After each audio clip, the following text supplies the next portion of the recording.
I was only 12 when the Earth died.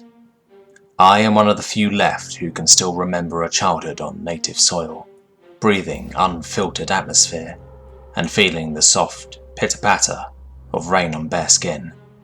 I am of a dying breed. They call us grounders because we were born planet-side, on hallowed soil, instead of the sterile zero-G environment in our colony ships. To the rest, we are relics of an era long past, when humanity still had a world to call its home. It will forever be in our memories, our birthplace, our cradle, and our cause for vengeance. Scientifically, the destruction of our world was simple. The Aviacs, as we call them, detonated the core, splitting the planet into countless fragments of rapidly cooling molten rock and crust, easily harvestable by their machines. The aftermath was not so easy to describe. On that day, we lost everything. I lost everyone I knew. Our race lost its knowledge, its people, its culture, and its homeland. Only 20,000 of us survived, given a second chance by the pity of another passing species. These were whom alien enthusiasts called the Greys, extraterrestrials who had been monitoring our planet since ancient times. They had come too late to prevent our world's destruction, but were able to rescue as many as they could find. They told us what we needed to know, fed us, sheltered us, and served as our mentors. For that we are forever indebted to them. But now we have become a race bent on revenge, for the crime of genocide on a scale of billions. There is a blood price that must be paid. The Greys made mention of another planet, much like our old one, where we could settle down and be far away from danger. On it, we could rebuild our civilization in peace and forget about the Aviacs. Many of us went to settle this world, which we named Nova Terra in memory, to start anew. But there were those of us who still remembered Earth and still remember what was done to us, and we thirsted for vengeance. We were weak, however, and few in number. The Greys had provided whatever help they could in arms, technology, and advice, but they too were inferior to the Aviacs, so we had to improvise. We would steal our enemy's technology and reverse engineer it to our own need. This was our ultimate advantage, the ability to adapt to whatever we came across. In a way, we were a virus, using their own weaponry and machinery against them. This is the reason I am sitting in an assault frigate 2,000 kilometers away from an Aviac cruiser, hidden among the debris of an asteroid belt. To construct our own fleet, we must have the schematics to their FDL engines and navigation systems. I am part of the Espatiers, the only trained military force that humanity currently fields. Even so, we are not acknowledged officially as such, but instead as pirates and outlaws. There is no reprieve if we are caught, no exchange of prisoners. Summary trial and execution is about the best one can hope for, but we are driven by the same thoughts of revenge, retribution, and vengeance. That is why we volunteer. I strap the belt across my chest tightly. Each of us in the pod is armed with an exoskeleton, built from stolen blueprints, improved by human ingenuity. Our weapons, human crafted but Aviac engineered, are specifically designed to destroy our opposition as swiftly as possible. This is our goal: to be launched at the enemy, to board their vessel, to take no prisoners and retrieve whatever we can find. Rinse and repeat. One day, we will have a fleet and men to crew them, and we will have our revenge. For now, we kill. We are aimed at the heart of the enemy vessel, the better to puncture its vital systems and sow disruption among its crew. Our team is only one of several, structured to knock out communications and defensive capabilities before the enemy can react in preparation for the resulting slaughter. The squad leader gives the green light to the gunner, and he calculates the correct firing trajectory. A slight deviation, and we may sail far past into open space, an easy target for shipboard weapons. There is a jolt as we are launched from the frigate, one metal object on a collision course with another at 3,000 miles an hour. All that stands between us and being splattered like an organic pancake are the inertial dampeners, also adapted from alien design. We crossed the distance between the two ships in the blink of an eye, far too fast for the aviax to react. There was another jolt as we impact again against its starboard bow, puncturing a hole through the titanium hull. I pull the bolt back on my weapon as the blast doors slide open, ready to disgorge the pod's contents into the inner environment of the enemy ship. Fortunately for us, the aviac homeworld has a nitrogen-oxygen atmosphere, meaning there is no need for rebreathe assistance.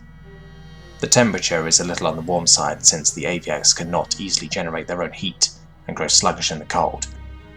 We have known this for some time and specifically target their environmental systems to hamper their combat effectiveness. In my off time, I have heard news that Terra has flourished greatly in the time since its founding. Its exact location is a highly guarded secret, and there are many who have gone to their grave, willingly or not, refusing to diverge its coordinates. However, there are also reports of colony ships heading out to terraform nearby planets, all abundant in resources, especially those needed for war. There is talk of building shipyards and a navy, and best of all, preparing for action against those who wronged us. Fortune willing, I shall be crewing the first human ships to see action among the stars, and the first to launch the salvos of our ascendancy to power. Our footsteps echo down the still corridors as we hurry towards the captain's quarters. We intend to reach it before the enemy can destroy anything of value, as they are wont to do when the battle is lost. Each of us is educated in the enemy's language, and we know the letters for mess hall when we see them. The squad leader places his ear against the door as the rest of us stack behind him. He waves his hands horizontally in front of his face, making chopping motions and holding out 3 fingers.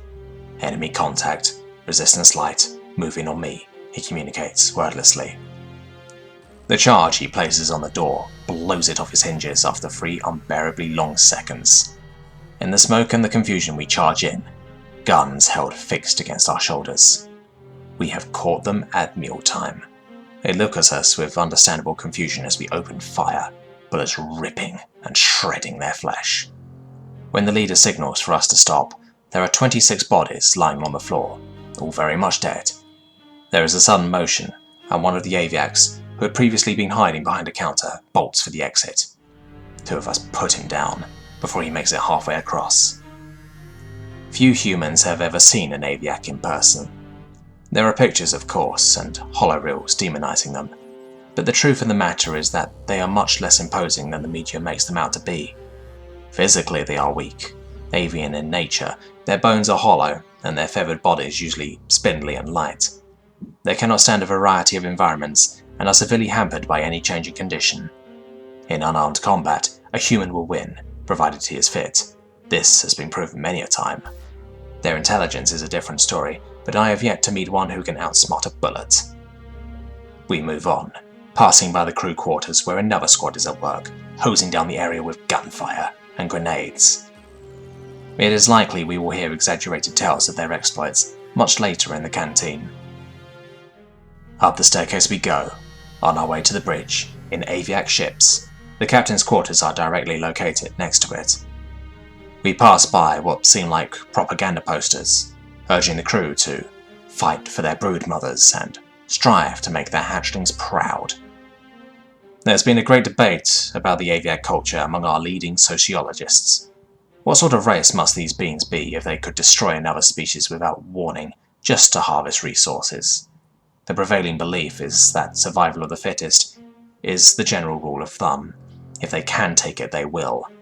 Even amongst themselves, they will fight, cheat, and steal anything, including food, land, and mates. For instance, captured aviacs have been known to turn on their cellmates with little persuasion, just for better treatment and food. A good amount of our intelligence and perspective on their race is obtained through this method. Their society is structured in a harem system, with one male herding flocks of females and doling them out to associates or allies as he pleased. It was a system quite alien to us, but we could understand why they committed the actions they did. In their minds, might made right, and our inability to defend ourselves was tantamount to an invitation for destruction. In my mind, it was a game 2 of us could play. As we entered the bridge, we could see that these aviacs were a little more prepared than the flock downstairs. For one, there were more of them than us. Two, they were armed. Our ability to use weapons was limited by the fact that there were delicate instruments we did not want destroyed. At least, not until we had finished with our business here. I have said before, the aviac were physically weak. Here was an example in action. Judging by my count, they must have outnumbered us by at least 3-1. The fight was one-sided when it began. It ended as a massacre. Their choice of weapons were often plasma or laser-based, whereas ours were kinetic projector slugs. Our armor was specifically designed to render their arms useless, dissipating the incoming bolt's energy over a body-wide network of capacitors. I saw one raise his rifle at me, fire once, twice, and then I was upon him, powered fist catching him underneath the chin.